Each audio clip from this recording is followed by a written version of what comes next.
سعد بن عبادہ رضی اللہ تعالی عنہ، آپ فرماتے ہیں کہ آقا علیہ الصلوۃ والسلام تک ایک بات پہنچی تو آقا علیہ السلام نے ارشاد فرمایا کہ اللہ کو سارے کاموں میں پسندیدہ ترین کام یہ ہے کہ آپ دوسرے سے جا کے خود معذرت کر لیں۔ یہ حدیث پاک بخاری کی ہے، حدیث پاک مسلم کی متفق علیہ حدیث۔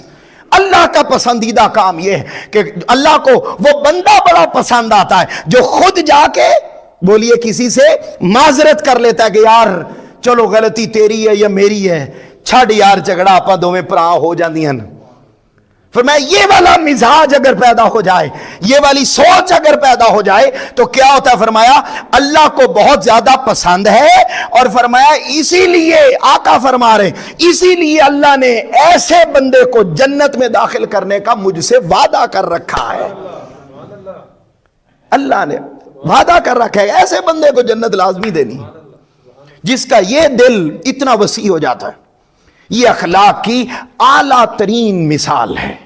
اور میں آپ کو عرض کروں کہ اگر یہ والا وصف کہ دوسرے کو معاف کرنا، یہ ایک ایسا وصف ہے کہ اگر ہمارے اندر پیدا ہو جائے اور ہمارے دلوں میں یہ وسعت پیدا ہو جائے تو ایمانداری کی بات بڑی سچی کہ اس ایک خوبی کے آ جانے کی وجہ سے ہماری بے شمار اور برائیاں ختم ہو جاتی ہیں۔